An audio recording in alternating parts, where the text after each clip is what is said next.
Bien, si les parece, comenzamos. Colegas, sean todas bienvenidas. So, dear colleagues, welcome. Let's get started. It's a pleasure to present the result of a couple of years of work, a dialogue between among different people. This is a work done by a group of representatives and substitutes from the civil society. It's a pleasure to start this discussion to try to understand in a broader way, in a clear way, how we can improve the social environmental transparency in Mexico as a product of the extractive industry associated to mining and hydrocarbons. Today we have Carla Flores from Cartocritica, who has been one of the promoters of this effort throughout the last few years. So she can tell us a little bit about the process and why this shadow report was done, its relevance, and how we did it in order to build more transparency in Mexico. We have so Dennis who has prepared this shadow report, and we have colleagues from Peru who have supported the transparency um, effort in Peru with their particular situation. Dolores Rojas and Castillo Olympic Castillo, they're here to talk about the implications and the effects that can improve the social environmental transparency in the terms of the document presented there. So thank you for joining us. And without further ado, we're going to work in two blocks. In the first block, in the first section, we're going to present the process of the report and the report itself. And in the second section, we are going to give some space to comment on the report and answer some specific questions in regards to the way in which this strengthens the application of the perspective in the Eskaso Agreement once is in effect, and how we can strengthen this from this demand new information tools and the way in which we can take advantage these more in a more efficient way and protect the productive activities from the extractive industry. Having said that, let me introduce you to Carla Flores. Carla Flores works at Cartocritica. She was also one of the representatives who promoted the approval of a shadow report in the AT framework in the country, and she has accompanied the development process of the report until today, where we can actually present it. Carla, the floor is yours. You have 10 minutes. Thank you for joining us and thank you for the effort that you've done for this achievement. Thank you. Congratulations. Thank you, Jorge. Hello, everyone. I hope you can hear me well. I would like to thank everyone for joining us in this presentation of this great effort, even though it's a group effort. Sol did a great job, we have to say it. And I'm going to tell you about the historical process, why a shadow report, why we needed a shadow report, and considering why we considered it to be important to prepare it from the civil society and to publish it in order to understand the context of accountability in the extractive industries. I'm going to share my presentation. Just give me a second.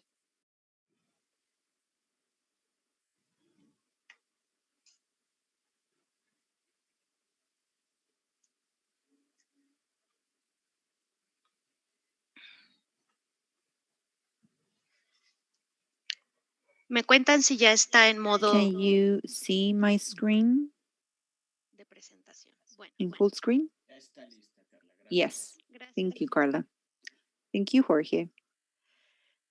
de alguna manera, las personas involucradas Somehow, deben saber qué es lo que es the ATI, people pues who ya are involved anteriormente en mis 10 know minutos what trataré AT de is, explicarles tanto qué es EITI el is, proceso but I'm específico going de to información explain EITI and del the grupo de shadow report in the este EIT estándar group of va a buscar Mexico. promover la This gestión is a eficiente, global responsable de los standard recursos to extractivos. promote the open management and responsible management of the extractive resources, and it's currently being implemented in 55 countries in the world. EITI seeks to have a good governance of natural resources in the extractive sectors. In Mexico, we are just focusing this on hydrocarbons and mining, but there's a broader discussion in terms of natural resources. Now, what are its objectives to improve transparency and accountability in the different countries to provide rights and monetize the resources, income flows, and so on and so forth. And there's another one that is very related to the civil society, which is the benefits for the citizenship from the extractive industries. So many times these benefits are not reflected, and we have actually the affected communities and the civil society that accompanies them have been affected by them. So we need information so we can know what's the compliance of the obligations of the extractive industries in terms of the environmental and social aspects. So this process started in the year 2015. This was a very long process. In the year 2017, by the end of the year 2016, the multi-sectoral group, the multi-stakeholder group started. So Mexico was a candidate for the global EITI standard, and this was accepted in the year 2017. And in the year 2018, we prepared the first report, the country report that was for the 2016 fiscal year, and which was submitted at the end of the year 2018. And in the year 2019 and 2020, we prepared the 2017 and 2018 reports that were submitted in the beginnings of the year 2020.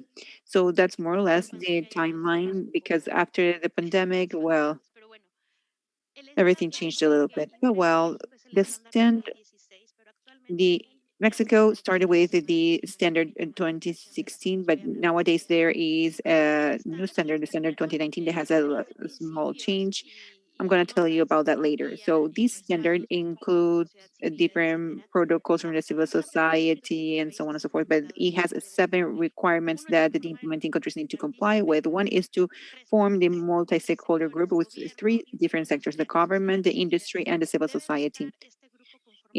This group needs to be formed in a free, organized, active, effective, independent way, and these needs to be guaranteed by a series of statutes or bylaws, and you can check those out in EITI's website. It has to the rules need to be published, like the legal framework, the fiscal framework, the permits and licenses and contracts, and actual beneficiaries and state participation. Also, we need to show the exploration and production of the activities, the total volumes, values, and costs and exports. Also, the tax collection and the income allocation. The government has to publish all the expenses that were made with that money, including some national transfers and so on and so forth. Uh, Punctuality and quality of data is assessed. And then I'm going to skip to the seventh requirement, which is the results and impact. There needs to be a public debate, accessibility, open data, proposals for informative gaps, and measure the impact of the implementation of the standard. And before going to the sixth requirement, which is the one that is related to us, even though the EITI has these requirements, it promotes progress. So this is just a floor, it's not the top floor, however. We need to see this as minimum requirements, these are not maximum requirements, in order to have more and more information, in order to have all of the information and publish it. The sixth requirement is the one that talks about social environmental aspects. In the 2016 standard, 6.4 was not included, which refers to the environmental impact of the extractive activities, but it was mentioned though. In Mexico, we committed from the very first report to include environmental information in this progressive spirit. So the sixth requirement talks about the social and economic and environmental expenses.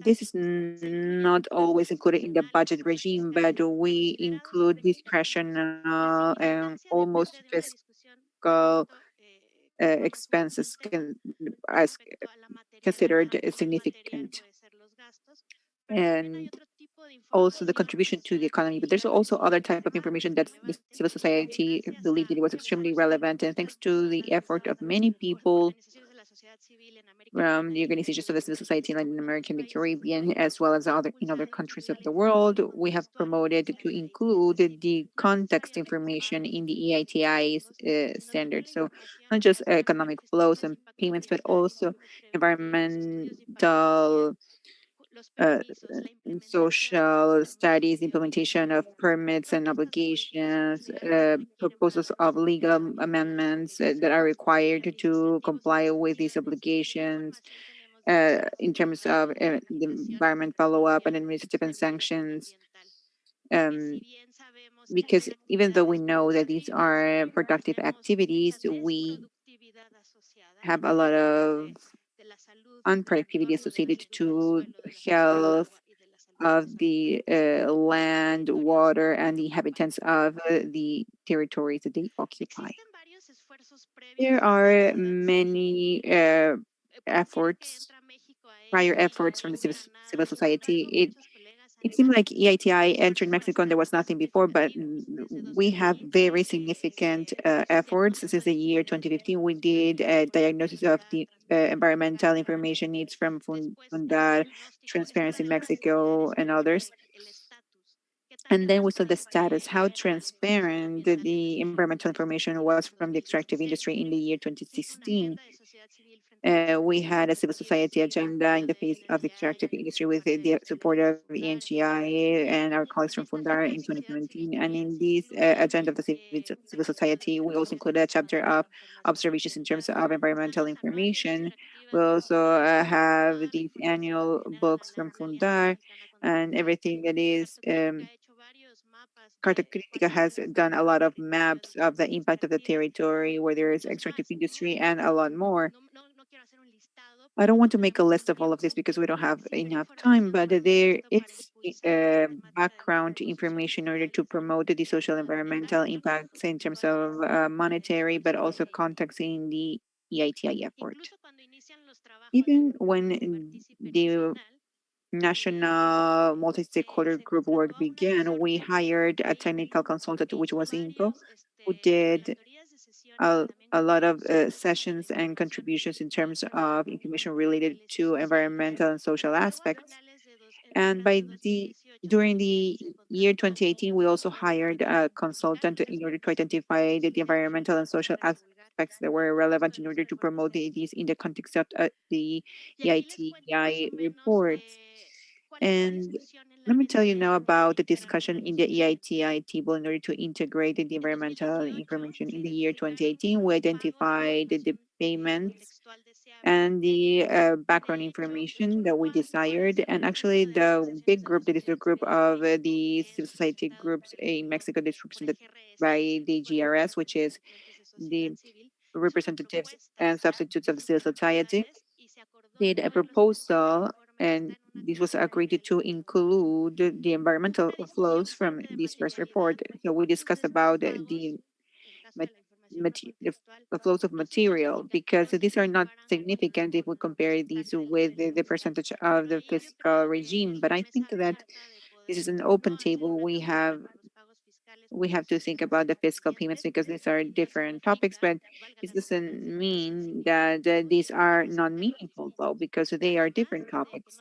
Besides that, we are not considering payments between specific companies, and this is an opportunity for EITI because we only see the flows between the government and the state, between the private sector. There's a lot of flows, and there is a lot of variability for checkup mechanisms. That's why in the EITI mechanism, there was a lot of doubt in terms of how we were going to check these payments. So we decided not to include this in the report, but to include it in a web platform and actually hire Ramon Olivas in order to identify the social environmental issues that were going to be published in the EITI context. In the year 2019, there was a very long transition period. The technical secretariat that was led by the government was not organized, and nobody decided who was going to be the technical secretariat. So there were no dialogue tables. And in April, in order to formalize the 2016 report and the consultancy, this started. And then it was another transition period where we had to wait, and we were lucky enough of the civil society to have a meeting with the different civil society of Latin American, the Caribbean in Bogota, and we ratified the needs from the civil society in order to make environmental and social information transparent. So there could also be accountability, not only in terms of the permits, but also the obligation and environmental passive compliance. The environmental passives are the ones that remain abandoned at the end of the projects, or that are remnants in the long term in terms of land, water, and air pollution. By the end of the year 2019, when we started working again with the multi-stakeholder group, we prepared terms of reference for the reports from the year 2017 and 2018, and we proposed once again an annex with the social environmental issues in terms of payments and context, and we integrated these. But then we hired an independent administrator who did not include this social environmental information in his technical proposal. And in the beginning of the year 2020, they decided not to include this by saying that there is no clear need for environmental information. So we prepared this table, which you can see over here. The previous table had around 37 rows that identified the need of environmental and social information, and we tried to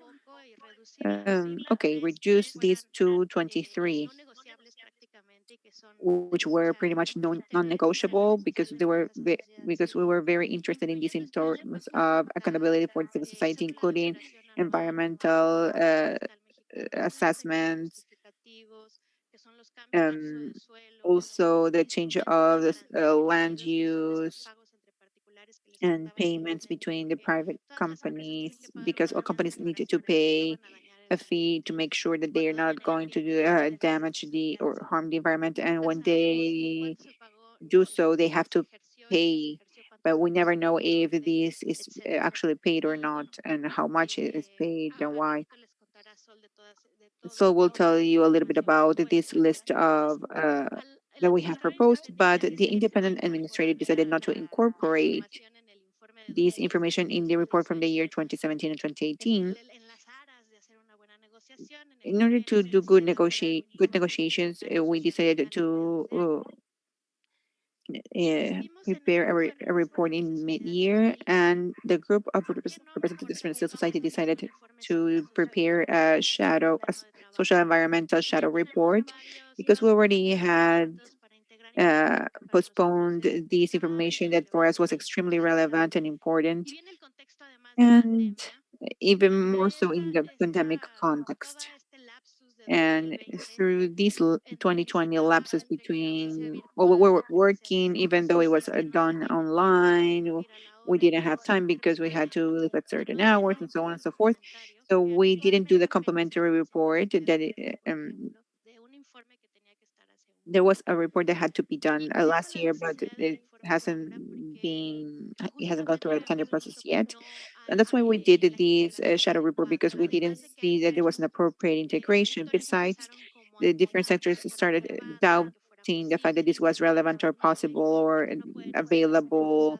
They couldn't do ad hoc documents. And it's also important to mention, and just let me know if I run out of my 10 minutes. Thank you, Carla. Yes, can you please close, because it's been more than 15 minutes. Okay, so we can have more time to discuss afterwards. Yeah, thank you for letting me know. So they the shadow report is extremely relevant to give evidence of the fact that it is possible. We have the information. There's information. this does not compromise the national security, and information is already there. So who is responsible to create the one who's responsible to create this information is responsible to publish it. And we also need to have political will to be progressive. And even though this is not part of the law, if it doesn't hurt anyone and actually it's a benefit for society, we should publish this information. And well, that's the proposal. Visit our website. This is how mining is seen in Mexico. Thank you. Muchísimas gracias, Carla. Thank you, Carla, very much. Well, Ahora, para colleagues, presentarnos un and poco now los to resultados, present the algo results del of proceso de negociación primero, de despliegue de las capacidades de these que nos ha permitido llegar hasta of the capabilities that el we reached. I would like to thank Carla y para dar your participation, Carla, and to explain how difficult it was to prepare this type of report. And now we have Sol Perez. Sol Perez is an activist who has worked in different spaces and organizations to promote transparency and guarantee conditions to have access to information from the extractive industries. Uh, she has researched the social and environmental impact in mining from the last years and since the year 2018. She's a member of the roster of experts of industry of extractive industries of Peru in Mexico. So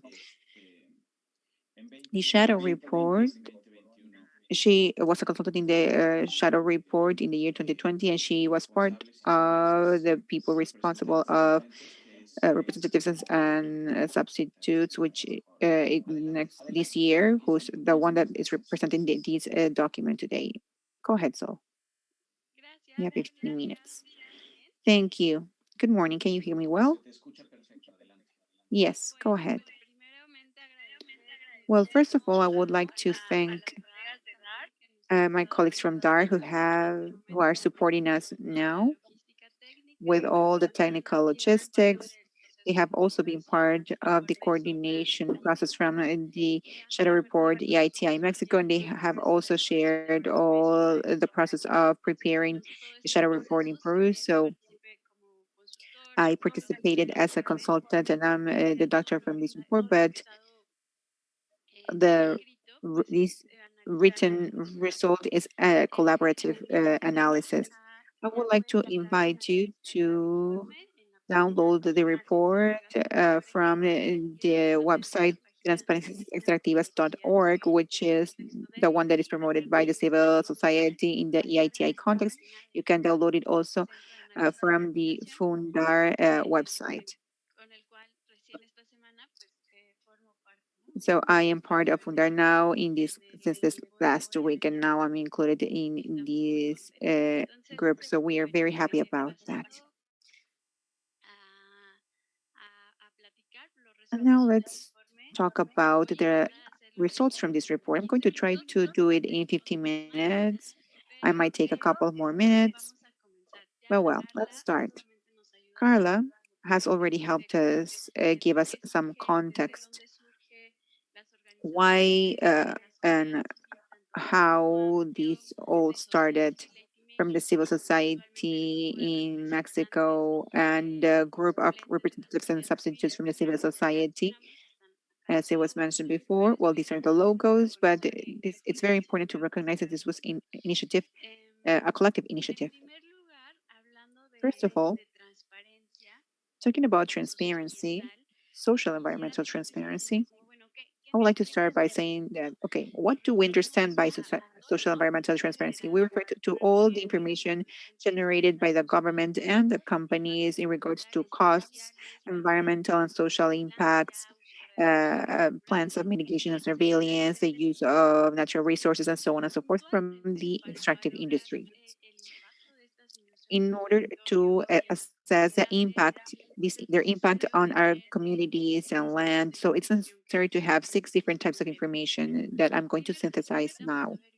Very briefly, first, we really need to know how many extractive projects there are and where they are located. All of these projects need to know if all of these projects have environmental permits, how much were they, and if we can download this information as open data, how much resources they use in terms of water, power, and so on and so forth. And also what environmental and social impacts they have in terms of pollution, um, different gas emissions to the water, to the air, and so on and so forth, and the impact to human rights as well, mainly in the health of women, children, and so on.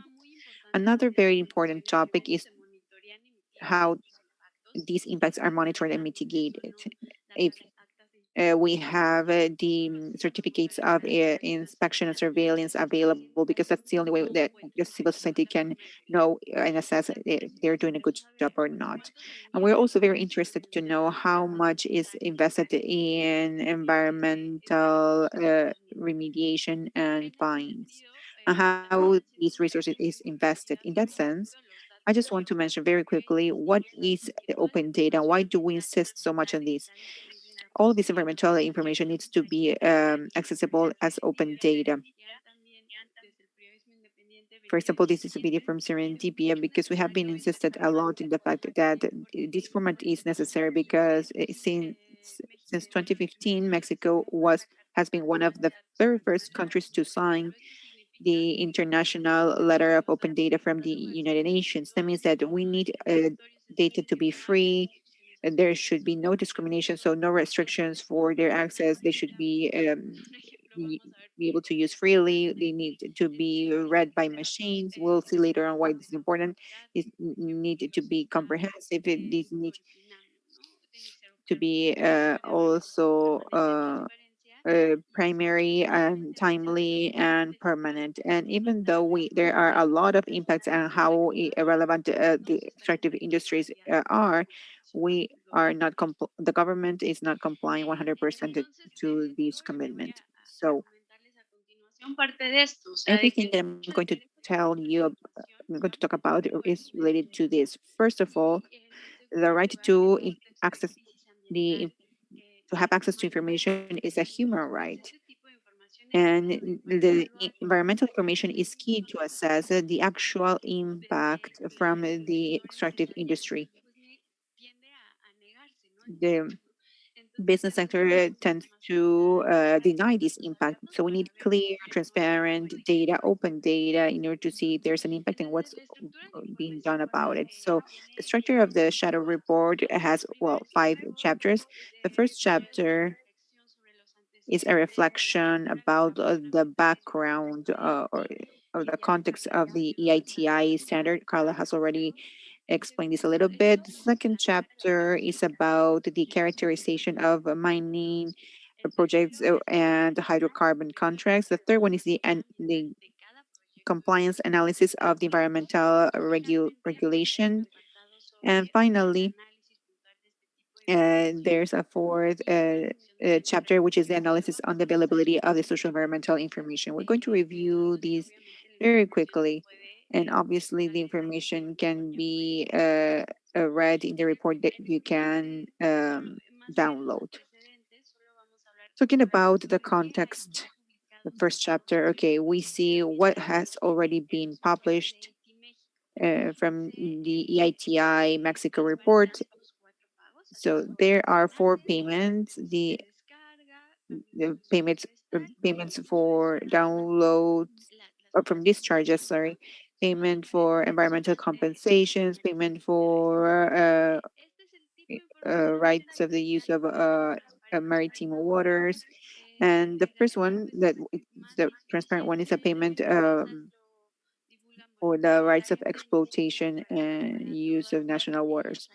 So this information is not enough. Also, in regards to social impact, there are just 6 paragraphs in the report from the year 2018, for example. So from the update of the standard from the year 2019, as Carla mentioned, the requirement 6.4, we need to include social and environmental impact from destructive industries. So since there's not enough information, we need to complement it now. In that sense, in the report, In the shadow report, the first thing that we did was to characterize the companies, as well as the mining projects and the hydrocarbon contracts. We analyzed as 30 companies, 15 mining companies, and 15 hydrocarbon companies from Mexico and other countries. And the first thing was that in the case of mining companies, yeah, there are 15 mining companies, but they have more than 60 subsidiaries, which own the environmental authorizations. So we cannot know if one project belongs to one of these big consortiums because all of these authorizations include the name of these 60 subsidiaries. So we needed to homologize this information, standardize this information. And in the case of the hydrocarbon companies, we identify 15 companies that have 70 contracts total. Talking about mining, we needed to know, okay, these we have 15 companies, mining companies. How many concessions do they have? So we'll saw 150 concessions. But when we reviewed more than this 60 subsidiaries, we identified 2,851 concession titles or concession deeds that include more than 4 million hectares. So here we can see how Mexican companies are the ones that have more surface concession. And talking about mining projects, there are big issues in terms of access to information. So there's only a list of mining projects from foreign companies. So it's complicated to have access to the information of mining projects from Mexican companies. On the other hand, there's a difference in terms of the information from projects that belong to foreign companies. Specifically, there's a big difference between the projects that are reported by the Economy Secretariat and the projects that the same companies are reporting in on their websites. So from the get-go, that information is different. So which information should we use? So in this case, we use the projects that are reported by the companies themselves. We identified more than 87 mining projects, as I said before, and in order to have access or to actually locate each project, we need to check each environmental impact authorization and georeference the coordinates in order to locate them. In the case of the hydrocarbons, there's more progress in terms of transparency in the website called Mexico. There are 112 hydrocarbon contracts and 70 belong to EITI companies, but 21 of them are shared. So we worked with 49 countries and we were able to map for each one of these. There's Bemesh, Shell, Repsol, and so on and so forth. We were able to track that most of these 49 contracts were authorized by the second round of hydrocarbons. And something important to mention is that 43% belongs to deep waters and another one to shallow waters. But there's also a 14 percentage of the contracts that are on the land, on the coast. So that was a very general characterization. When we analyze the compliance of the environmental permits, we analyze this per each mining project. We analyze all of these different types of compliance. For example, the manifestation of environmental impact or prevent, and also the evaluation of the social impact, the unique environmental license, the national water concession, the change of land, the forest land use, and the land and maritime concessions. So we analyzed 120 manifestations of the environmental impacts corresponding to 60 subsidiaries, mining subsidiaries. And we started, since these projects started operating, something that's interesting is that 65% of these environmental impact manifestations belong to private and not regional impact assessment. 27% belong to preventive reports, to exploration reports, in other words. There are important problems of access to information in the case of the MIAs or environmental impact manifestations, MIAs. There are MIAs for projects that are not mentioned on the websites of the companies. For example, Ejinico, a company Ejinico have MIAs for projects that are not officially listed. Or on the other hand, we found that there are 27 mining projects that are recognized on the internet websites and by the economy secretariat, but we weren't able to identify the MIAs. On the other hand, in the case of hydrocarbons, we found that, just to finish with the MIAs, we only identified two out of these 120 MIAs who were submitted to public consultation. And actually, even though we can have access to these reports, they cannot always be downloaded. They are not in an open data format. In the case of MIAs, we know that having a password, we can track the report, but actually, it's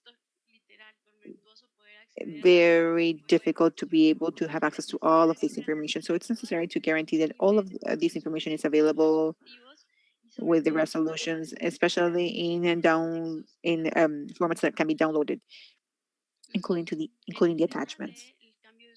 Talking about the change of the use of forest lands,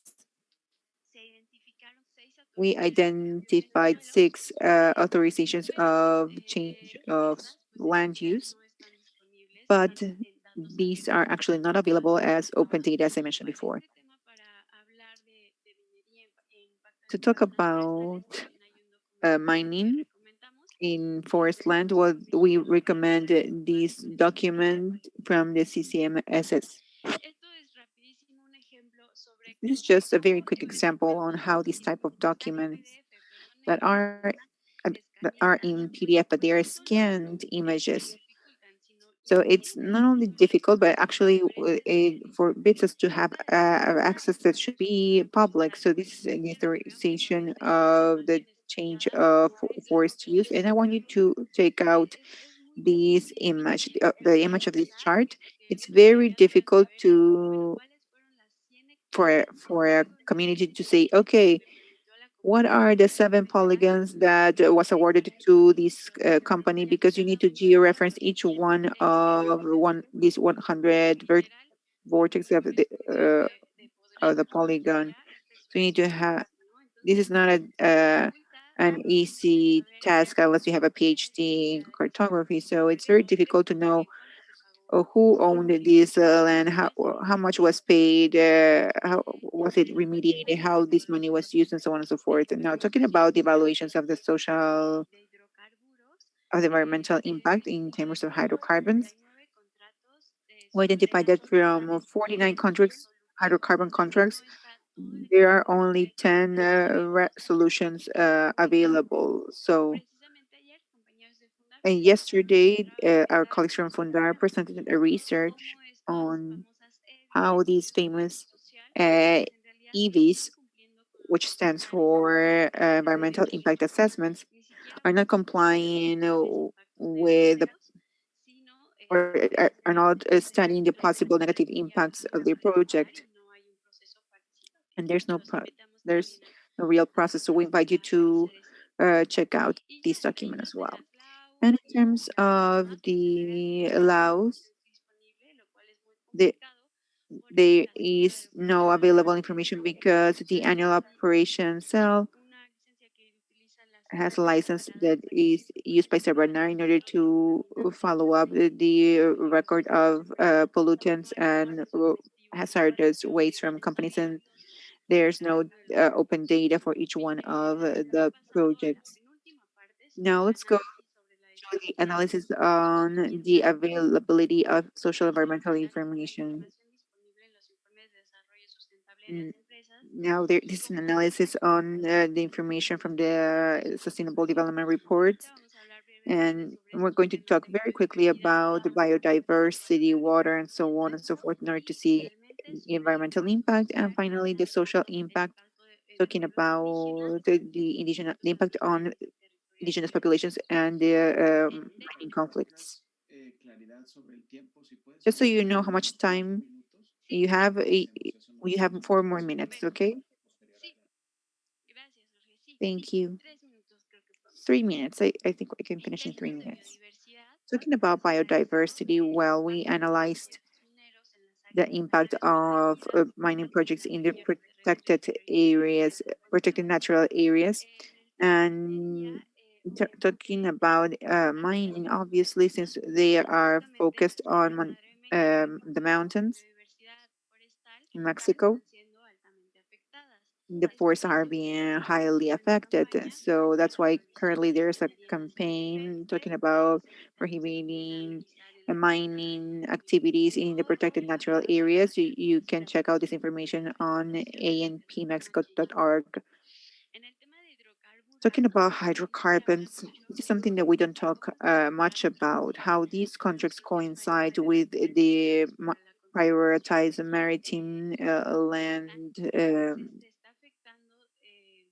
areas, how Mexico is being affected in their recifes and wetlands, and it's a natural repository to mitigate climate change. And it's important to have access uh, to the if we're actually trying to mitigate these impacts or not. Talking about the water, uh, it's important to mention that at least 34% of the projects are in aquifers. And what's even more serious, 68% of these concessions are in regions that, according to CONAGUA, have underwaters. So it's illegal, and even more so in a context of water scarcity, as the one that has been reported to happen in Mexico a few weeks ago. Mexico, at an international level, is a country that has a big impact in terms of climate change and droughts. And it's unthinkable to continue with the situation without actually knowing how much water mining companies are using, not only in these water concessions, like underwater or groundwater concessions, but also with the authorizations that they have. Just to finish with the social environmental conflicts from the mining companies that have subscribed the EITI, from these 83 projects, we found there are 63 mining conflicts, and these are the different sources of information that we've used, international sources as well as from the Mexican academia. And in terms of the environmental conflicts, well, it's important to mention that at least 50% of the cases report cases of pollution, um, uh, impact to health, and a series of problems that are reported in the territories with more than 400 sources of information were systematized, and that's why there is the need to review the legal framework, because they are allowing all of these rights violation. Talking about the mining in indigenous peoples, we have to check the regulatory framework. So this can be similar to the international level. So we can respect the autonomy of the people, of the indigenous peoples and communities. You can download this information as well if you want. And finally, just to finish with the recommendations, there's a list, and we were really concerned about identifying the challenges to improve the environmental and social aspects. In the attachment is full of these tables for each one of the environmental authorities, and to guarantee the fact that the that the information is available, but in an open data format. There is still a lot to do in terms of making the environmental payments transparent, which are associated to these industries. In terms of environmental impact, we needed to review in depth these environmental and social mechanisms and how eligible yes, violates the international agreements in terms of human rights, the indigenous peoples. There's also a need to include, in terms of climate change, to assess in the EITI context what mechanisms can be implemented for energetic transition and how this should be a transparent process and fair process. Finally, in Mexico, there are more than 250 cases of mine conflicts, and there's an urgent need to review and modify the regulatory framework. It's urgent to modify all of these laws that are promoting and facilitating the free access of the private sector to the territories and communities, and violating many human rights of the communities. So this needs to be a democratic process where everyone participates that goes beyond to the mega projects. And uh, EITI and Eskaso now has the Eskaso agreement, so there's no excuse to uh, not to have these this free information, and even more so in a climatic crisis. It's urgent to guarantee the availability of this type of information, and we hope to join efforts in order to do that. Thank you very much. Thank you very much. So, just two reminders for everyone who um, has joined us in our channels from Facebook and YouTube in English. You can have access to all of these documents on the different websites. So we're going to answer questions. If you have any questions regarding to the content of the document or their application for Sol for Carla or to future speakers, you can leave comments in the chats. Uh, and we are going to collect those questions and comments in order to systematize the questions so the speakers can answer them and provide answers. So now we have Vanessa Cueto. I'm going to make a pause to thank once again the support that we've received from DAR to integrate the report with a couple of components and to review the report and to launch the report and for the additional support that it's always important. Vanessa Cueto is here from DAR and she's going to assess the challenges and the opportunities to incorporate more and more environmental transparency in the EITI framework. This is the 6.4 requirement that seeks to create information and so the associations and communities can have actionable information in regards to social environmental impact from the extractive industry. This is critical, and she's going to tell us about the relevance of this requirement and the deployment of the requirement in efficient conditions to have access to information in the future in order to see the social and environmental impact in the industry. Vanessa, go ahead. You have 10 minutes. Thank you very much. Good morning, everyone. First of all, I would like to thank you for the invite, but also I wanted to congratulate you for the shadow report that was done by Mexico. I think that this work is quite important in Peru. We also did a shadow report, which I think helped us a lot in order to identify what transparency lines were actually the ones that hadn't been worked on or incorporated to the EITI reports and that were necessary to include. This was also a work done a few years ago with the civil society, and many of these points have been included in the report. Just to start, reflecting on the opportunities challenges in order to incorporate even more transparency to EIT. I wanted to tell you how we were able to face this challenge in Peru. Maybe this can be an example for you. First, after the approval of the new standard, as you know, uh, a whole change started in these pandemic context worldwide. So many of our countries, including Peru as well, obviously, started doing actions in order to reactivate the economy. So I think that that became an important change, a milestone.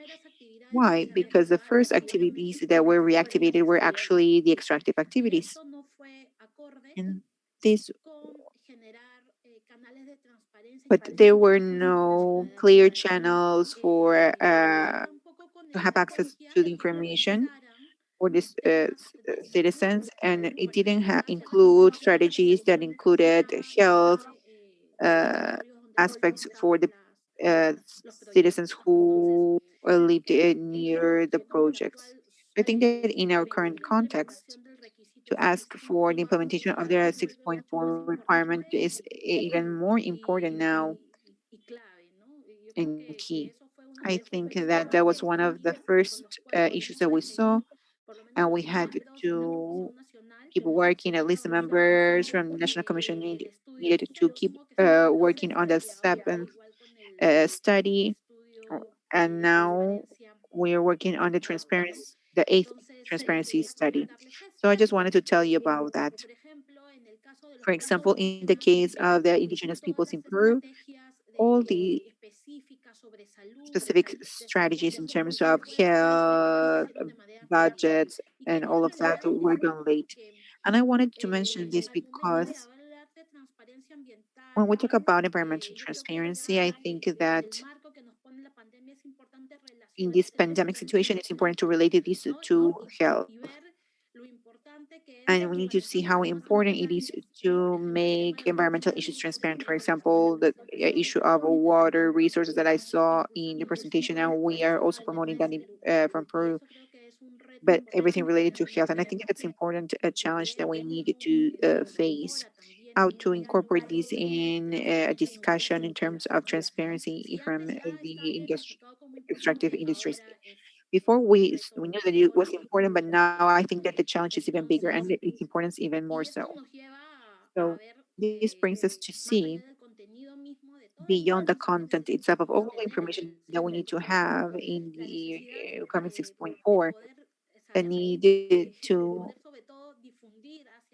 uh, uh, published information that we have for the population. In the case of Peru, both in the sixth transparency report and in the seventh transparency report, and now in the eighth report, we're incorporating environmental information in the context section, and that has been and it still is a challenge. I think that even though there's a lot of effort, and even though we're including this information in the reports, we still needed to take it. We need the local populations to take this information appropriately. In that sense, I just wanted to tell you about the type of information that we have been including in the reports. In the 2015-2016 transparency report, that was the first one that where we included environmental information in the context section. We included the information from the social environmental regulation, from the extractive sector, information from the environmental assessment, from different we include information from prior consultation, from social conflicts, information about investments and social management. So we were able to include all of these in the 2015-2016 transparency report. We did not include information about conciliations. So we didn't conciliate any environmental payment. In the seventh report, we actually managed to include, besides the context information, the information, conciliation information from just one environmental payment. That was why we were able to negotiate. The list of the civil society is very big, and it was because of the UEFA.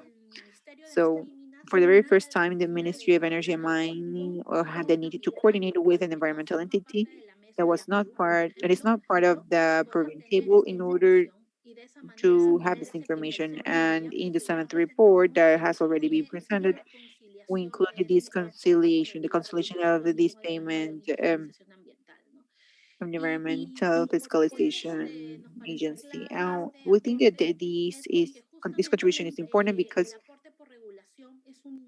the contribution due to regulation helps to supervise the situation. So in the seventh report, we were able to include this conciliation from, of this type of environmental expense. So from these progress, even though I don't think that we have actually been able to do to promote this information in an effective way,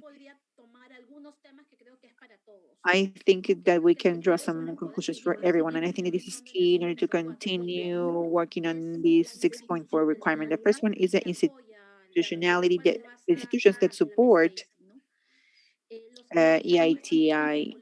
There have been a lot of political changes. For example, in the case of Peru, this makes our efforts slower. The government, for example, in the case of Peru, at a certain point in the year 2020, did not have specialized staff, and then we got these.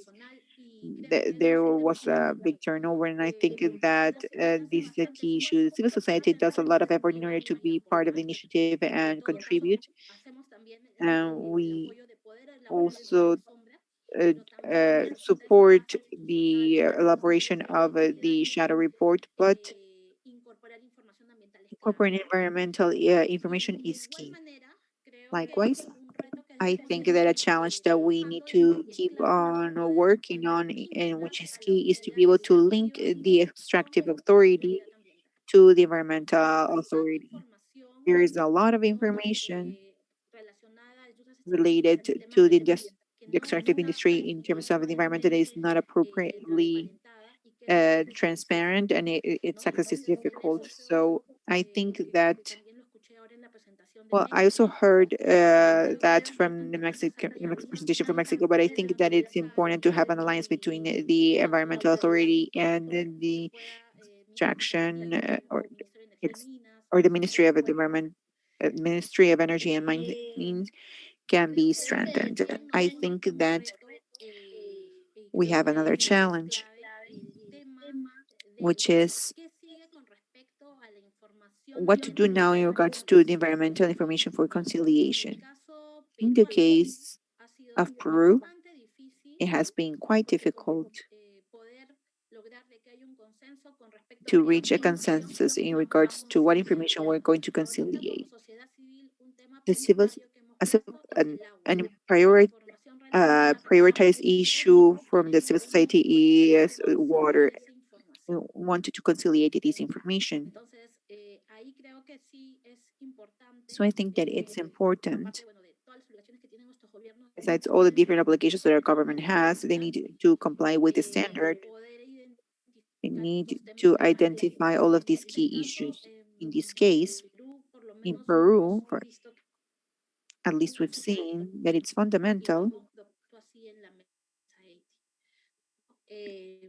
and that's why we are discussing this with EITI. As it was also mentioned by Carla in the beginning of her presentation,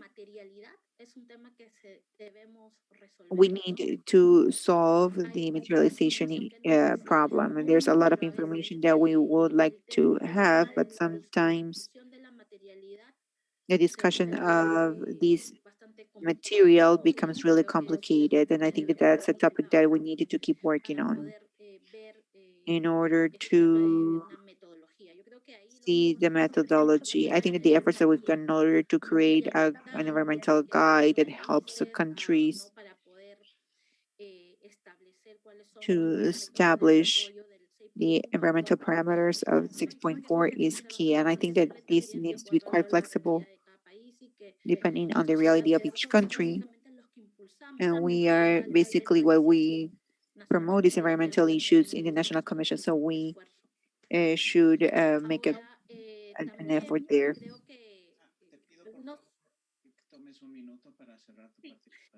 You have 1 more minute, please.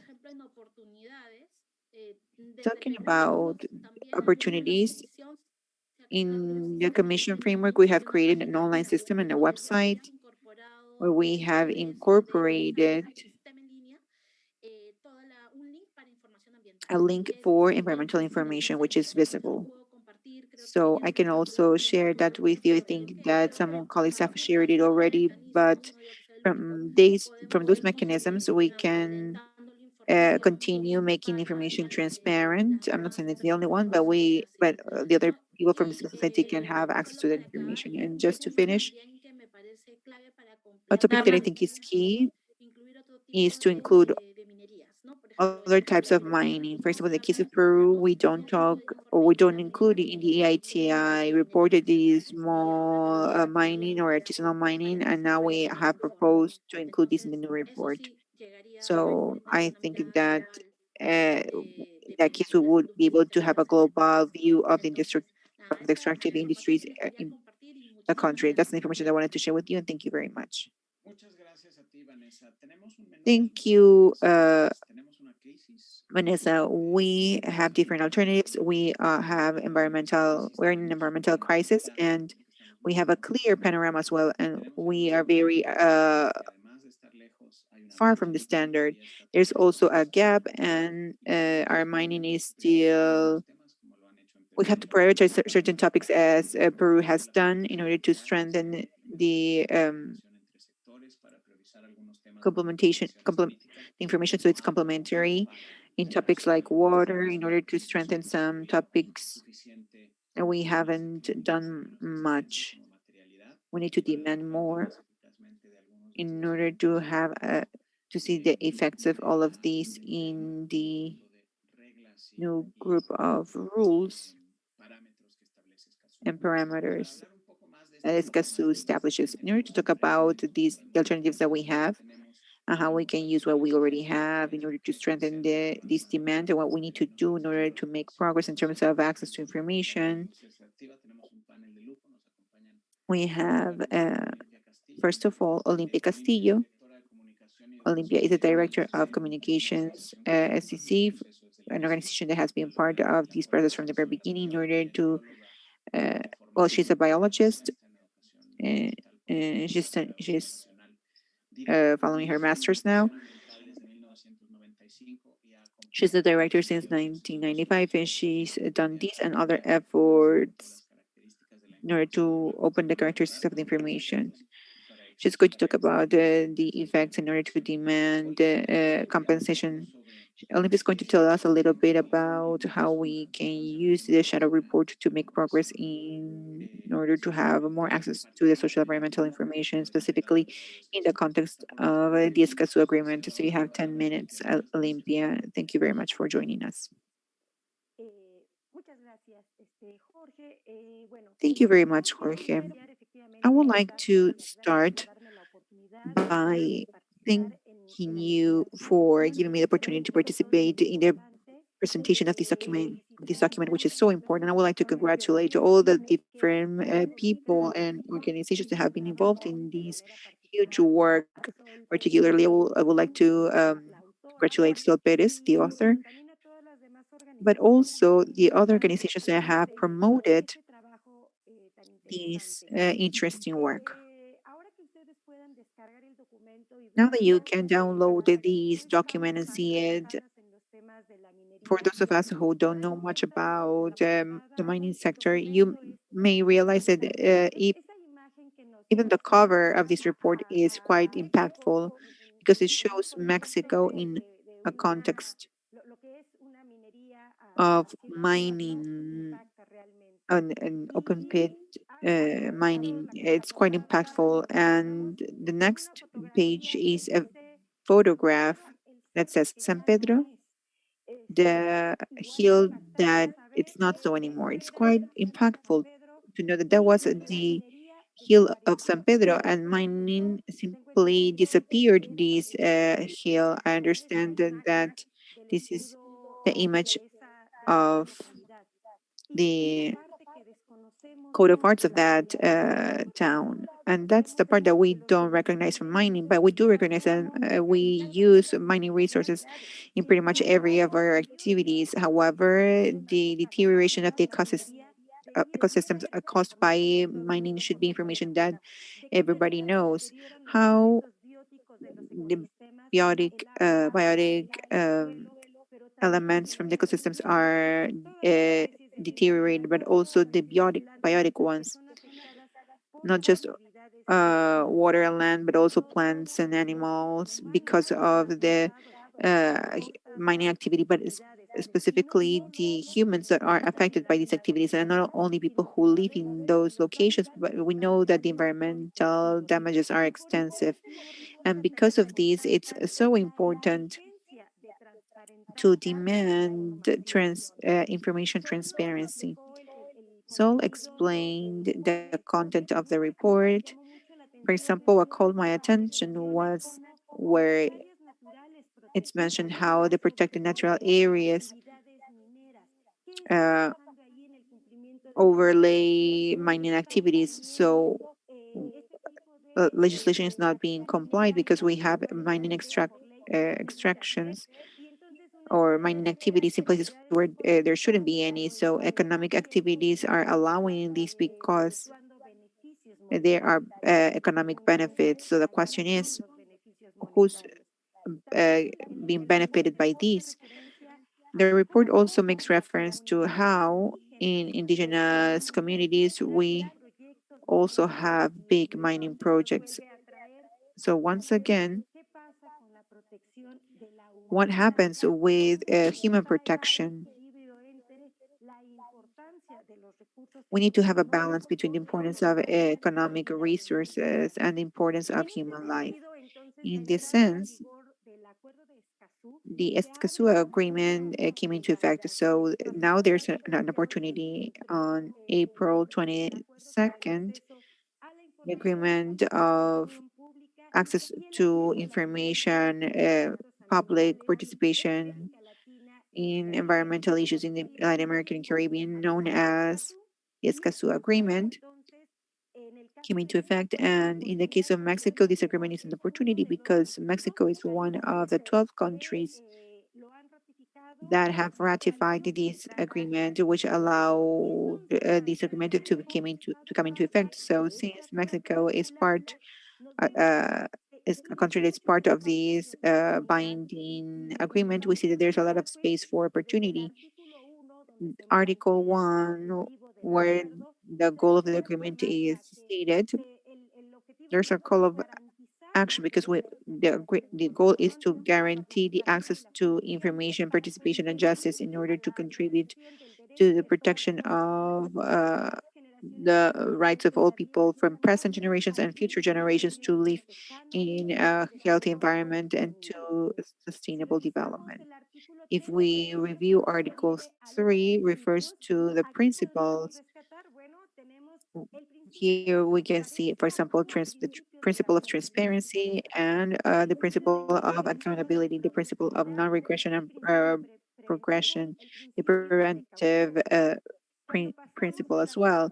When we move on to the general dispositions in Article 4, we see that every state that is part of this agreement needs to guarantee the right of every person to live in a healthy environment. So this is an important call to action. These mining activities are contributing or are uh, going against this fourth article. And then when we see the main articles of this agreement, we see that the access to environmental information, which is what this document poses or this report poses, refers to the guarantee of public people to have access to environmental information, which is whose owner is the government. Article 6 refers to the obligation to create and publish environmental information and the reports on the state of the environment, lists of polluted areas, information about the use and conservation of the natural resources and ecosystemic services, the information about the environmental impact assessments, and it even makes reference to lists of uh, waste residues in terms of volume, location, and year. It also makes reference to the elaboration of reports such as pollutant transfer. Article 7 refers to the public participation in decision and environmental decision making, talks specifically about the fact that we needed to guarantee the right public participation, and this participation needs to be open and inclusive in the decision making process, environmental decision making processes. We need to guarantee the public participation in every project and activity that has or may have a significant impact on the environment, and that and even on those that may harm uh, human health. And this has an important reference to mining activities. Article 8 refers to access to justice in environmental issues, tells us that the states that are part of this agreement need to guarantee access to justice, among other items, when the decisions, actions, or omissions that affect or may affect the environment, or those that go against the legal regulations related to the environment. And an important point in this Eskaso Agreement is the inclusion of Article 9 that refers to the obligation of the governments to guarantee a safe environment where people, groups, and organizations who promote and defend human rights in environmental issues can act without threats, restrictions, and insecurity. This article is extremely important because we know that Mexico and in general the Latin American and Caribbean region are the areas in the world where most danger the environmental defendants face. And that's why the Escazú Agreement is the first international instrument that refers to the protection of people who defend the environment.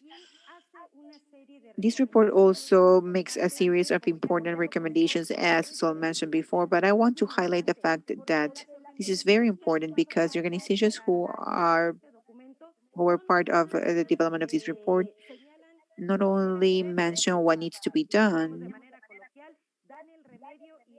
they we could only say that these series of recommendations are more aspirational, but they also mention what we should do. I think that the most important thing is to be aware of the fact that all humankind is in danger because of the imminent environmental impact. So it's necessary to work collectively. Thank you. And once again, congratulations for this important document. Thank you very much, Olympia. And thank you as well for sticking to the time. You pretty much finished before the 10 minutes. So thank you very much. That will give us more time to discuss and answer some questions from our audience. Now we have Dolores. Dolores is a coordinator of it, social ecological transformation access in Mexico, and she promotes changes in the environmental and energetic policy with respect to human rights. So thank you for joining us, Dolores. Dolores is also an activist and an ally who has worked with different organizations, creating spaces to discuss and strengthen this perspective in terms of coordination and strengthening of information. and that we can have access in the last few years. So Dolores is going to comment on how we can make progress in environmental transparency. It's clear though that we have a big challenges based on what so Vanessa and Olympia just mentioned. What are the challenges that we have and what's necessary to incorporate in energetic transition in order to link these specific concerns from the social environmental impacts of to the climate change? You have 10 minutes, Dolores. Thank you for being here. Thank you very much, Jorge. Good morning, dear colleagues. Thank you for being with us. Thank you for joining us in this streaming. Thank you for the invite. First of all, I would like to recognize these 6 years of work. It seems like it was yesterday when the civil society in Mexico decided to promote the adoption of the EITI standard. And after 6 years, when we started this debate, we see that there's still a big denial from some sectors in order to work more on the social environmental transparency in Mexico. However, we are making progress. We've also seen that Olympia has mentioned the Eskaso Agreement. We can keep promoting this transparency. In the year 2015, at an international level, in the framework of COP, that year, some international organization like the Ball Foundation did made efforts in order to have an effect in the EIT board of directors at an international level to include also everything related to climate change. And I refer to that because we can measure or assess in the EITA standard. I mean, what do we have to measure? That's a big question. In order to incorporate climate change, we are a bit late because, as we know, emissions haven't stopped, but EITI has incorporated it already, and we will have to work on that here in Mexico, particularly. So most definitely, transparency is part. Transparency from fossil fuel companies in terms of the visibility of their projects of oil, carbon, and gas, and their impacts are already being expressed in the territories. We needed to take this into account urgently. Who's going to be in charge of the costs of the ecosystem laws, culture laws? How can we account all this? That's a challenge. We need to design these indicators so we can uh, hold people accountable and assign responsibilities. But it would be best to avoid projects that are not feasible. In other words, we need to know the business model of the extractive companies, in this case, particularly the fossil fuel companies, but also mining, because we're talking about energetic transition. Because it seems like, well, no, it doesn't seem like extractive companies have in their heart. I mean, they think that all the known reservoirs are there just to be taken advantage of, to be extracted. And that's the risk of this business model, especially in this climate change context. So how much do we need to invest in order to lever these impacts that are already happening? This needs to be visible. The extractive companies needed to show in a transparent way how their business plans stick to a future where there's 1.5 degrees, 2 degrees. Well, we hope it is 1.5, but their business plan should consider how to stop extracting oil and what costs they should have in order to have a balance, a realistic balance of the pathway that we need to follow in order to be free of fossil fuels. So, how we can manage these risks, economic risks, investment risks related to the reduction of the oil demand or the risk to have reforms in policies. I'm not talking about Mexico clearly. So we can gradually stop using these energies in order to have renewable energies.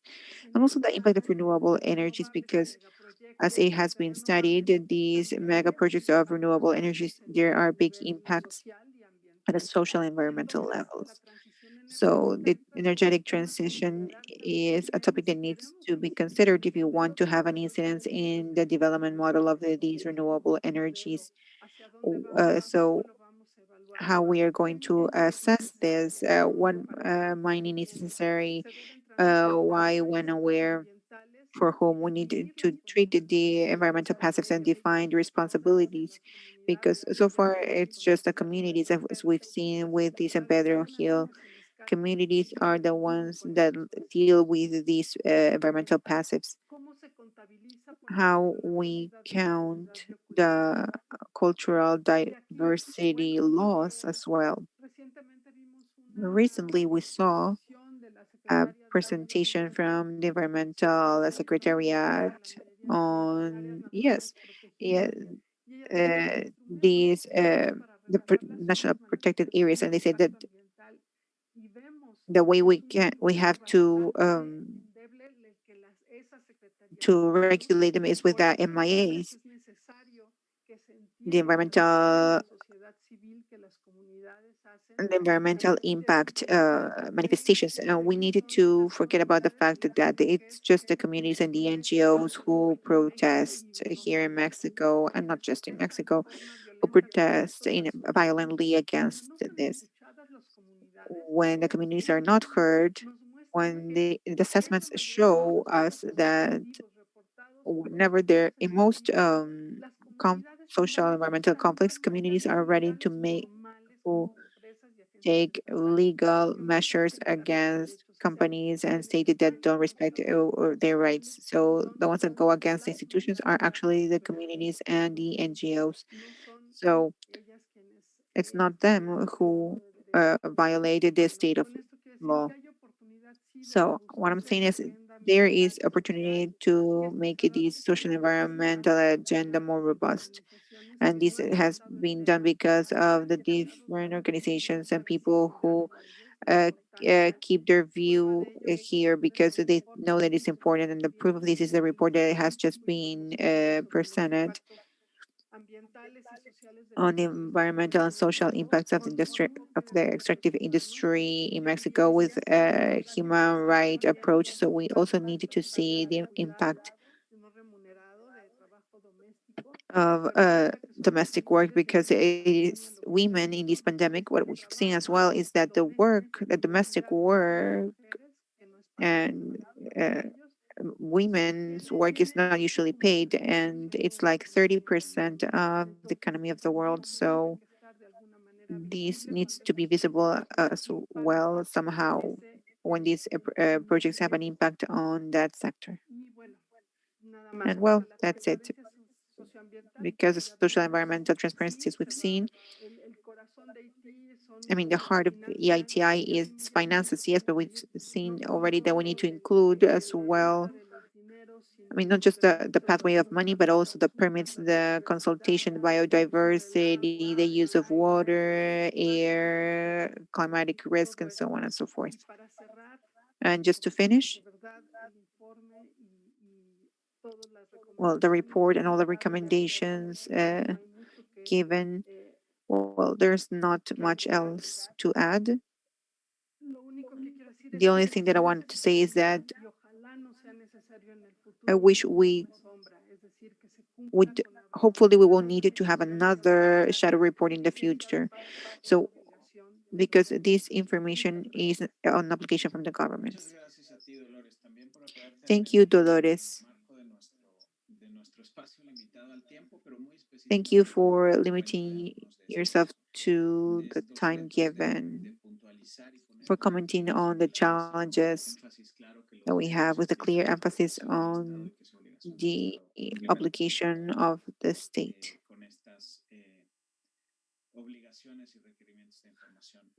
So you mentioned a critical question, which is who will have to pay? Who will assume these costs? How we can state a baseline to count that environmental and social and human costs. So in order to talk about these, we have Gloria Simpson. Gloria is part of Bacanuchi in Sonora, and she's one of the persons who have been affected by the pollution of the Sonora River uh, from the Sonora Basin. Gloria has actively participated to defend the rights and of the communities in the face of the business abuses in order to recognize their participation in these decisions. Gloria, thank you for joining us. What can you tell us from your perspective, the fight that you've had that can, what can you tell us about the perspective that you see in order to strengthen these mechanisms of access to information that allow us to prevent something that happened in the Sonora Basin to happen from in other areas? We have 10 minutes.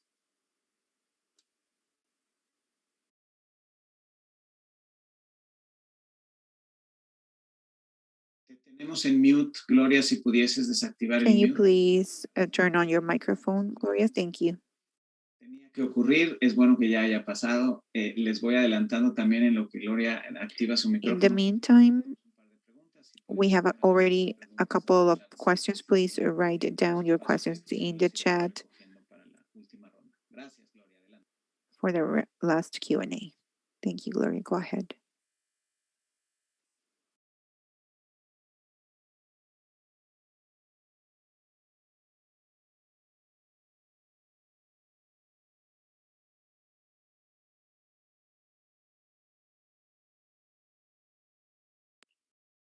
Todavía no te escuchamos.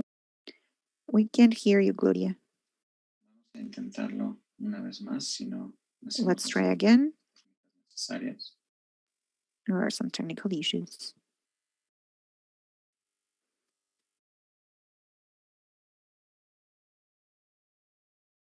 Tal vez si desconectas el micrófono con los audífonos y recoges el micrófono de la computadora pueda funcionar. Maybe you can plug in your mic again.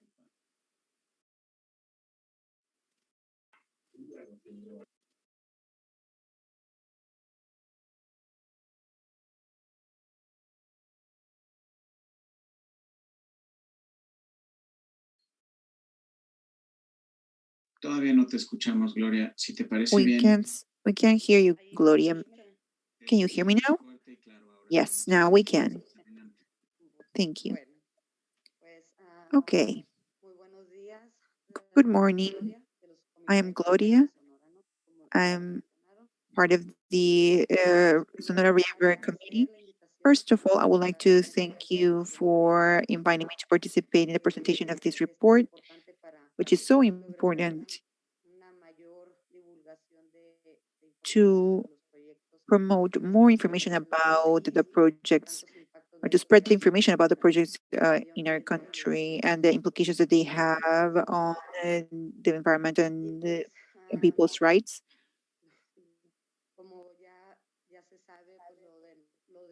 As we all know, well, our case, there was a spill in the year 2014, and to me, it was a disaster. In that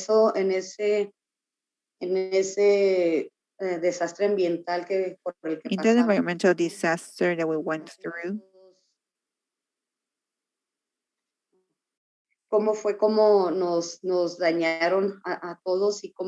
they hurt us all, and they violated so many of our rights. They never gave us any information. That's why information is so important, because they never took us into account for anything at all. In any case, cómo fueron violentados con a base del derrame. our rights were violated with this spill. Our health was affected. We didn't have a dignified life in order to be able to work. At the end of the day, all the rights that we have somehow are interconnected Formas, en diferentes in different ways. que nos hacen, cómo se burlan de nosotros They make these companies make fun of us.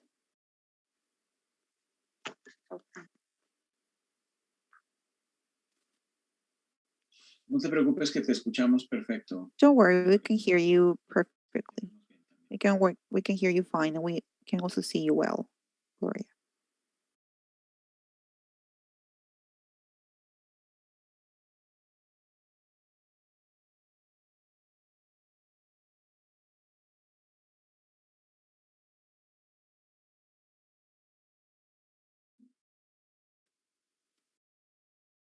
Gloria, no sé si nos escuchas. Gloria, can you hear us?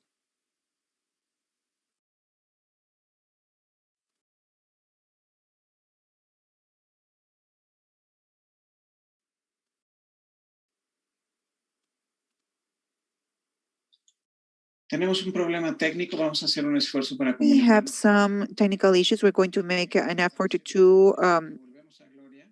contact Gloria, but in the meantime, we have a question in the chat, and we also have a couple of questions prepared for speakers and commentators. So I'd like to start with that. In the meantime, we're going to try to contact Gloria. We're still going to give her her time to share with us her reflections on the impact of this disaster in her community later on. So this question is for Sol, Carla, and Dolores, who have accompanied this process in the last few years. So what's next in terms of the environment and progress? I think that we have a clear baseline on how we can move on. We also have a clear perspective on the work that we need to have with the authorities, and we have discussed this already. So what can we do now in order to make progress and use this report and the information mechanisms that we already have in order to have a better implementation of the agreement? So the question is for you specifically, but of course anybody can participate, and please keep your answers as short as possible in order to expand the perspective and listen to everyone and incorporate some additional questions. Carla? Gracias. Thank you. Aprovecho la pregunta para rescatar cosas muy Well, valiosas que hemos there are escuchado very valuable things that we've y heard que this han morning. sido muchas veces comentadas Many dentro times del Grupo Amplio y el GRI. we've commented this on Sigue para the avanzar en ella. years of AAT. So in terms of social environmental information, Me well, parece Vanessa said something that I muy think importante. that it's No very, very solamente important. es It's not tener la transparencia just en términos about de aquí having está la the oportunidad permits de transparent. tener Okay, here detenedores de it agua, is the opportunity to have a water, land, resource, mineral concession, and so on and so forth. But what's the quality of the information? The quality that the company presents in terms of their mitigation proposals, in order to consider the communities, because many times we've seen representatives from the mining hydrocarbon industries saying that they have benefits for the community, the hospitals and schools, and actually the communities don't learn about this. So we are trying to evidence this, to show that these jobs that they create are don't, or hospitals are, I mean, these are the population is not actually being benefited by that. So we need to review the quality information that it's presented. It's not just about having the permit or not, because that's not enough. If they have a permit, it's not enough, because as Dolores mentioned, and we have said it many times, it's not just about the impacts during the operations of the project, but also the environmental hazards. And as Gloria mentioned, in the Sonora River, it's been more than 5 years with a problem that hasn't been solved, and they don't allow them to have a good quality life. They are sick, they cannot produce food, they don't have access to water.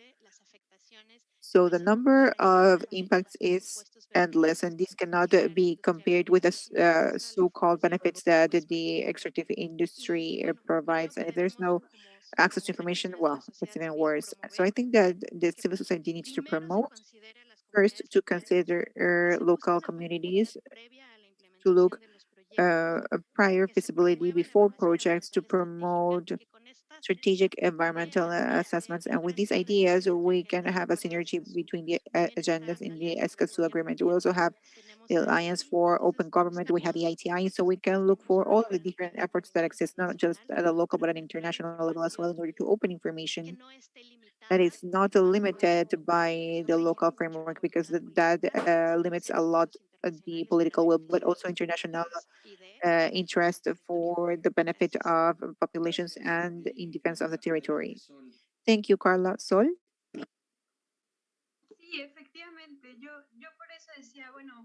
Yes, that's right. That's why I said, well, first of all, we had the task to review everything in order to know the impact of mining in Mexico. If we don't know how many projects there are, from just to start, in the new EITI report, we discussed with the multi-stakeholder group at a national level, where we have participants from the government and different institutions and the Chamber of Mining. We were actually discussing this week about how difficult it is to have access to information in order to know that one community, so one community can know, okay, this mining project belongs to whom, because maybe the concession refers to the subsidiary, or maybe the project belongs to another company that at the same time can be leasing concessions. So they were confirmed that this happens in the mining market, even though mining law sets the fact that just the federal government can keep the concession. So even so, there leases of mining concessions, which makes it really difficult to have access to information for communities. So communities don't even know if their territory is a concession, because they are not asked about these. They don't give any type of authorization. So first of all, I would say, okay, yes, what's next? We have to review those regulatory frameworks, because they are most definitely violating rights. They go against the Constitution. They don't go along the international agreements that Mexico has ratified. Also, in the context of the Eskaso Agreement, it's not just about making these permits transparent, but also question the mechanisms themselves, because they are an important challenge in order to guarantee the access to environmental justice. Not just transparency, but also justice in regards to human rights and all the different violations that we have from the people who defend the territory. We know that Mexico is one of the countries that have more higher indicators of, or higher rates of people murdered for defending his rights. And there are a lot of problems that we have in order to have access to this information. So we need to join efforts. Olympia maybe can tell us a little bit about how we can have an impact in the agenda in order to push this from the civil society and the communities in the EITI context, but also how we can strengthen the implementation of this CASU agreement now that it's come into effect. Thank you. Thank you very much, Sol. Dolores, Olympia, go ahead. Thank you. Thank you. Well, I believe that most definitely information is just a gateway to this complex universe of the extractive industries, accountability, and so on and so forth. But climate change, I think that also gives us a more global dimension. And I think that there, just as there is an impact at a global level, there are also impacts at a local level. And I think that we need to coordinate a little bit more in order to make these agendas work in the different spaces. So how these extractive projects are cooperating to climate change. So they can also be hold, so other countries can also hold Mexico accountable as a country on these industries. How can we strengthen the regulation and regulatory changes so these can be more robust in this climate change framework? How can we use this in the different spaces, but also different practices of each one of the organizations? And yes, I think that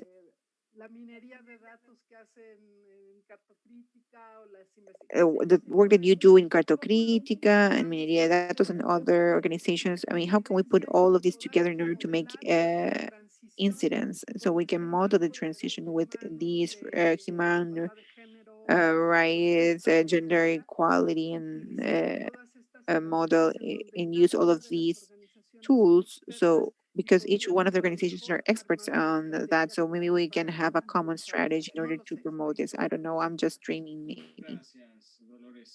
Thank you, Dolores. 7 years ago, we dreamed with this standard, and 3 years ago, we dreamed with this report. So, yeah, we can dream, I think. Olympia?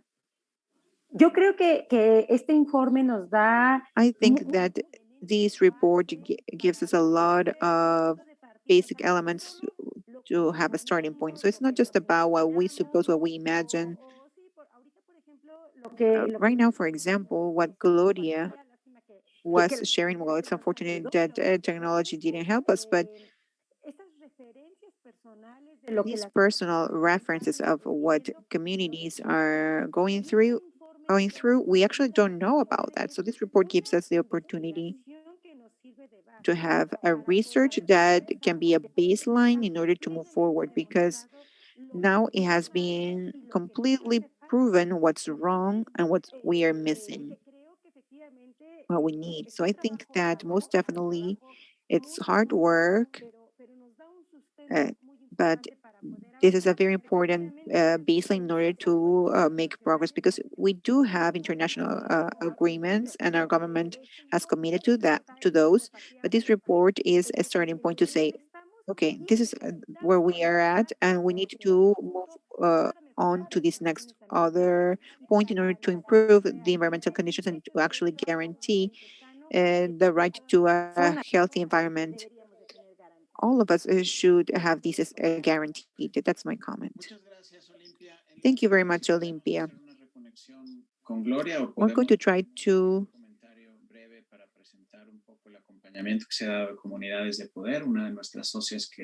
we have one of our partners who is sponsoring the presentation of this report. We have a question for our panel.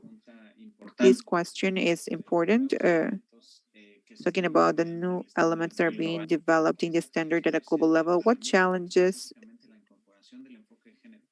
does the gender approach have on Mexico particularly?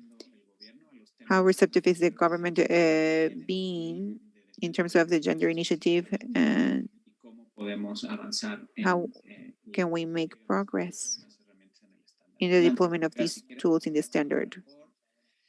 Maybe we can start with Sol, and then we can continue with Dolores, Olympia, and then Carla, just to vary the order of the interventions. Sol, go ahead. Thank you. Well, first of all, we are trying to contact Gloria, because actually the testimony of her testimony is more than relevant. If it's not possible to contact her, please read more about the case of the Sonora River. You can follow the social networks from Poder, because in August it will be 7 years from that toxic spill from the Grupo Mexico company in the Sonora River, and now there's an interesting process that is being promoted from the basin committees in order to demand action. And the uncertainty that Gloria was mentioning, we don't know for sure if there's continuing pollution or not. We don't know the impact to our health, for example. And to answer your question, in the EITI context, there are many projects and many different interests from the civil society that we're trying to promote, like the case of gender perspective and human rights, in order to start positioning the differentiated impacts that women go through in terms of the extractive industries, not just in terms of health, but also in terms of decision making, access to rights, and so on and so forth. So yes, these are topics that just they're just as the environment, and that's why the report is an effort to say we're not just interested in talking about environmental conservation. Of course, this is important, but we also want to talk about human rights and the impact on this. So that's the agenda that we're still pushing, and we wanted to join efforts because of that. Thank you, Sol. Dolores? Well, I think that Mexico has made progress in terms of the accounting of the use of time. That would be an indicator to say how much an extractive industry has on a specific place, how the use of time differs in between men and women in a specific location. That could be an indicator because the use of time, which has to do with, I mean, what changes when an extractive company enters in a community. And the NEHI is already measuring that. They already have an instrument designed for that. Maybe we can start counting that. Also has information on domestic work, if this has an impact or not on the people whenever an extractive company arrives to a location, what impact do they have on the people and what type of energy they require, because there's also a link between the energy use and domestic work. For example, if they use these for to make food or to preserve food, who uses this, and so on and so forth. So I think that health most definitely is an indicator. Also, how men and women get sick, because if we see these from a gender perspective, it's not just about women, but it's actually to see the difference between men and women and how an extractive company have an impact on the health of men and women and children. I think that there are indicators that we already have. There are ways to measure these, and this has already been done. And I think that we can measure specifically all of these after the impact of an extractive company. So those would be the steps that we can take. And I think that that already exists. We already have these instruments. So we have to think how we can adopt them in order to reflect the baseline when there's no extractive industry, when it enters a location and afterwards. So we can have a type of indicators and start to have more specific data. Thank you very much, Dolores. Olympia? The Eskaso Agreement just came into force. So a group of colleagues has mentioned what you are talking about. How can we make all of these rights effective for women. We know that women are not allowed to be part of the meetings or assemblies where decisions are being made. Sometimes it's not forbidden, but maybe the women are not noticed about this, are not informed about this, or maybe these meetings are held when in times during the day when they have to take care of their children or do housework, so that's why they cannot attend these assemblies. Or sometimes they give information, written information, and many of them don't know how to read still. So we see that we have to see what are the needs, what are women's needs in order to raise their voice and participate effectively, so they can be able to say what are the specific requirements that they have in terms of the natural resources that are used, such as water. For example, how the environmental damages are having an impact on them when we know that they are the main ones who are being in charge of taking care of sick people. That's something that we need to look at. We need to know what's the opinion and needs from of women. Also, capability strengthening. That's part of Article 10 from the Eskaso Agreement. We need to see the capabilities that need to be created or strengthened so women can actually exercise their right to have access to information, to participate, and to have justice. And this is important because we can not only talk about communities in general. Are women present in these communities? Are they speaking up? Are we taking into account women's opinion? That's extremely important. Also, we need to hear the youngsters. Well, many times we say, oh, but they are young. What do they know? When the decisions that are being made today in terms of the improvement or damage to the environment will, I mean, they will be the adults that will have to face those consequences or enjoy the efforts. So all of these elements need to be considered as well now when we are making decisions and when we are analyzing how the participation is different. Something that we've also heard in different spaces is the um, land ownership. Only the people who um, have the title of the land can participate in the meetings. And many times women don't have that title. The one who owns the title is the father, and sometimes the father has left it to live and work in another um, place, and or maybe this title was given as a heritage to their youngster who doesn't care about this. Thank you very much, Olympia. We weren't able to uh, have Gloria, but we have Danielle who's going to talk about the communities that are linked to the Sonora River. But before that, to give their answer to this question, we have Carla.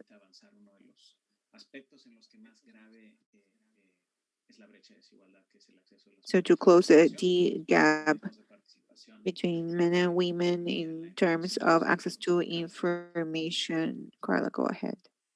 Pues digo, después de todo lo que han dicho, es difícil agregar algo, Well, la it's verdad. difficult to add anything Ahora, because a lot nunca has falta been la said, información but en el we estándar always need EITI, more nos information. And organizamos in y the hacemos EITI ejercicios standard, we organize in y en este pues technical nomás working groups. And in this nos enfocamos specific shadow report, we only todos focused on the second socioambientales. group, which is the social environmental El flows. trabajo We also es have the justamente en que tratar temas de fifth género y working en group, donde which sí se talks ha about planteado que se gender tengan las issues. And we mesas have discussed this para topic. señalar las necesidades de We información have mentioned que the se debería de needs, integrar the need to en este have documento information y no ha sido fácil, in ¿no? terms of Porque gender, but justamente it hasn't se been entiende que la easy información because es we solo understand números that y gender con la information is información just ciudadana numbers. And with the participation hemos of planteado all varios our puntos, colleagues, por it's ejemplo, clear now that it's nos not just preguntó about cuántas numbers.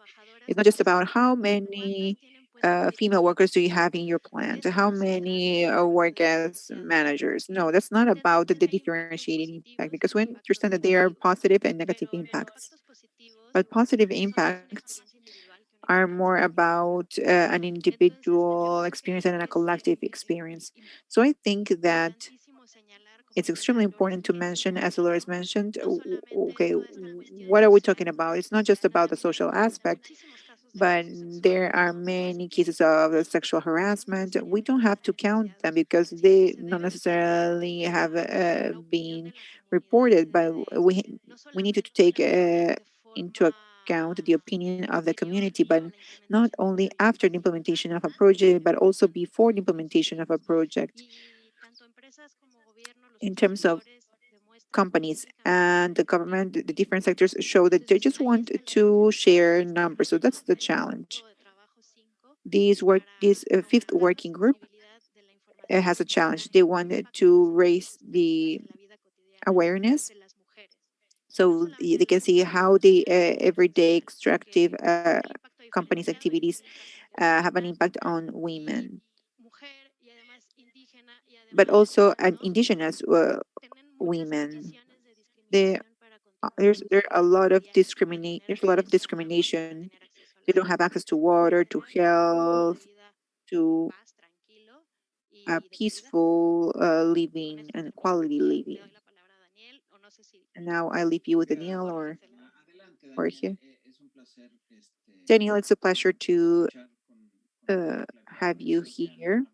apuntado lo que tenemos que construir. Gracias por We have been recuperar discussing about what we la needed obra to de work on. So thank you Vanessa, for por recuperar joining la us, obra que Daniel. ocurrió en los comités de What Puerto Frío happened Sonora, su lucha y in the performance Sonora para esta River, the lucha fight that por you've la had resiliencia que se puede in hacer order to demand más what can be aterrizada done no solamente el estándar y el informe sombra, sino los mecanismos que toca ahora uh, construir a lo and what we largo can do de la entrada en now that vigor we de este have the shadow tratado. report and the EITI standard. Hola, Daniel? ¿qué tal? Hi, Saludos, how are buenos you? días a todos. Gracias, Jorge. Greetings, Bien, everyone. bueno, Thank you, Jorge. fue difícil ahorita ya It was contactar con Gloria. La llamada difficult para to hacer contact porque Gloria, which is es un poco lo que ha a pasado, ¿no? paradox because that's what A happens. los comités de Cuenca, Río Sonora en esta We lucha que han tenido always we todos have estos años, como been comentabas, accompanying the Sonora ya para 7 años committees. va este It's asunto been y 7 years, yo as creo parte Sol también mentioned, and de la this is dificultad what happens. de la comunicación Communication is difficult. con las comunidades It's en difficult to los communicate territorios with the por communities parte in de the organizaciones territories. que acompañamos, The organizations las that que accompany these communities are having desarrollamos difficulties to muchos communicate fueron with them. Many considerados projects were actividades primordiales declared as llevar los procesos de number one información se projects, and the ralentizaron process por la of pandemia, information son muchos de la became entrega de la slower because información of the pandemic. The de information was los not gobiernos de los provided países. on time Entonces, from pues creo different projects. So it seems que like nos ha afectado, ¿no? De una manera this has desproporcionada affected en us even mayor grado more. So tanto a las comunidades, a this las has affected even organizaciones que more the acompañamos communities that we y ha accompany. permitido And que los proyectos en muchos casos pues the projects pudieran in many realizarse y cases las autoridades pudieran excusarse could de excuse themselves and authorities could excuse themselves, and that's what they used this as an excuse, and that's why they didn't give the information that they were supposed to. So I just wanted to Lo mention otro, that. sí, efectivamente, ¿no? Poder Now, ha acompañado a los comités de Cuenca Poder has accompanied the basin committees situación el 6 uh, de 2014, ¿no? since August 6, La mina 2014, de Buenavista del when Cobre, the Buenavista, a propiedad de copper México, mining company y that is el owned by proyecto de the cobre Mexican en group, el mundo, pues the derrama main copper 40 producer in the millones world. de litros Well, de spilled cobre asimilado 40 en los ríos billion copper Macanuche. sulfate in Sonora River in Este Macanuche. derrame se This extendió pues spill expanded más de 250 for more than kilómetros y pues 250 afectó kilometers a muchas and personas, ¿no? affected many people, Aproximadamente más de 20,000 approximately, personas well, more than de 20,000 people los 7 municipios from principales que seven están en la cuenca town halls that del río. are seven towns that are near the river, and this has been cataloged as one of the worst environmental disasters in the history of mining in this country because of all the impact that it created that have been expanded, and these are impacts that have been expanded throughout time, have been extended throughout time, and there hasn't been a specific way to compensate damages, to have access to justice from the community for the communities. Well, we've worked a lot with the basin committees. It's been quite valuable. I mean, the information is vital, is key to create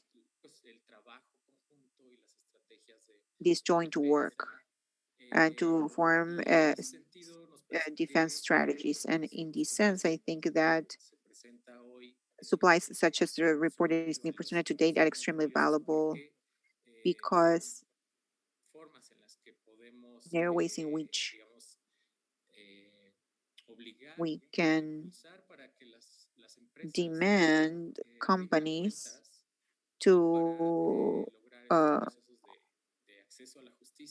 be accountable and to have access to justice. We think that what the report poses is extremely valuable. We think that this gives a lot of elements. As I mentioned before, there are many elements that are not being addressed that are vital. As Carla mentioned before, this not only involves the gender issue, but also different issues. It seems like this is not all data. Yeah, this is really important, but there's a lot more information, not just very cold specific data. I think that we also need more qualitative view.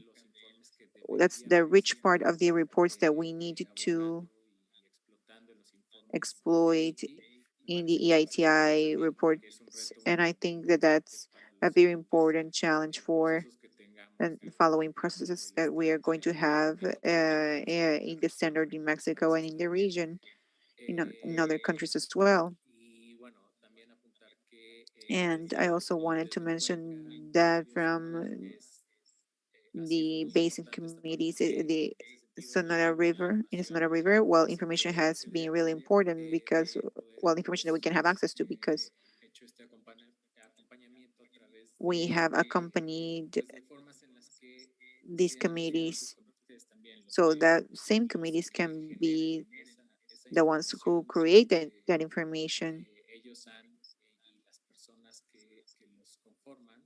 as well as the people who are part of these communities have had a very important role in the generation and seek for that generation to create a different information and different researches that we did because we want to see how the communities are the ones that create their own instruments to get the information that we require, to continue fighting for justice that hasn't come yet and that has been interrupted by the lack of transparency, evidently, from the government as well as from the companies that report one thing to the government. And then we discovered that they report something different. Or there are variations in the numbers when they present this to investors, for example. So this methodology, the committees can create their own instruments to get information and create that data and that information that has been really really important and decisive. So these are the small steps that we've taken, that the committees have taken, and that the people have taken, people who have been uh, affected, whose lives have been affected. Gloria said it.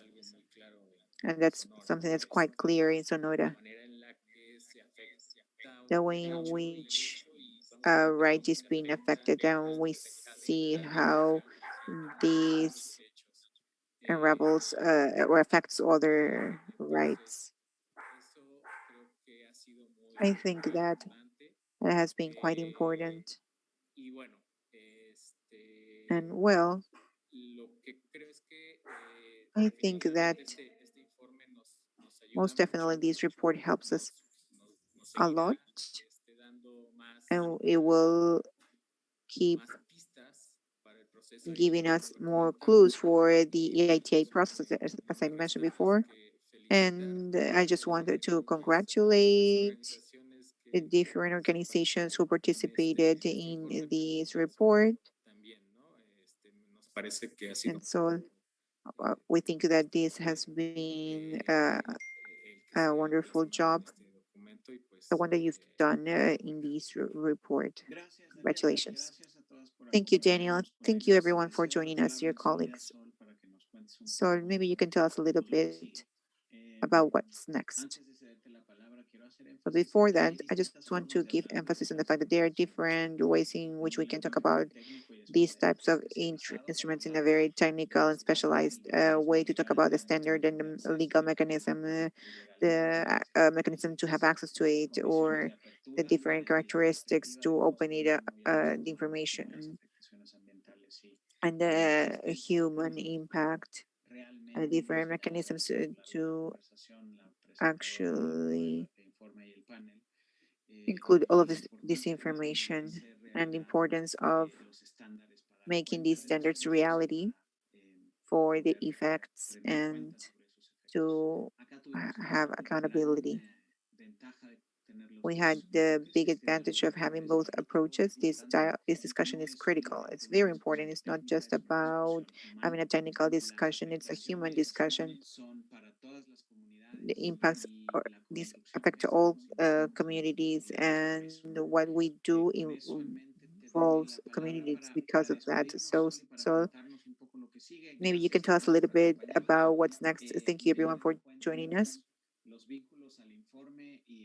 Um, the links to the report you can be found in the social networks of DAR, Poder, and different links that you will see in Twitter and others. Thank you, everyone. Go ahead, Sol. I just want to thank everyone. I think that it's important to close this meeting by saying that in the current situation of injustice and inequality, uh, wealth accumulation, and worsening of poverty in Mexico, all of this is in an climatic and environmental crisis in Mexico and worldwide in this in this situation of drought. Like more than half of the country is a desert, so it's unthinkable to think that as a community and as citizens who have been affected by these mega extractive projects, we don't even have this basic level of access to public information in open data format in a way that it's translated from this technical language that we were seeing before. In that sense, the report it's already a collective work in order to systematize and present all of these proposals that we have been setting from the civil society since the year 2015 in the AATI context, but in general, we are a coalition of organizations talking about the EITI, but also other organizations that are allies. We've already done that work. We have identified the different challenges and everything that's wrong, but also we have had a proactive way to say we can improve the current situation in terms of information and justice. So the proposals are there, but now we have to promote among all of us. We have to join efforts in order to have a bigger incidence. So all of these organizations and the different government agencies. So all of these institutions can commit to this obligation to make information transparent in an open data format, but also so we can push this debate in the Eskaso Agreement framework. We have to see what we need to change. So all of these environmental impact assessment mechanisms can take in consideration all the different national and international standards and the participation of everyone, as well as human rights. In that sense, we have a huge challenge as civil society. There are many efforts in order to make evident what's happening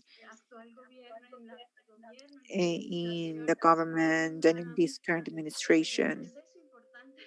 There's an important, there's been a delay in this energetic uh, transfer, and it's important to keep pushing this agenda for a more sustainable future, but also a fair um, future with the base communities that have been accompanying this process, and with women who keep pushing this agenda for change. So thank you once again, the whole team. Thank you to our colleagues from DAR who have accompanied throughout this process, especially in this last year. And that's it. Thank you very much. And let's get together even more and more with the EITI, Eskaso, and all. Thank you very much, everyone. Thank you, everyone, for joining us. Thank you, Olympia, Carla, Dolores, Sol, Gloria, Daniel, Vanessa. It's been a pleasure. Please read the report and get involved. Thank you. Goodbye. Muchas gracias.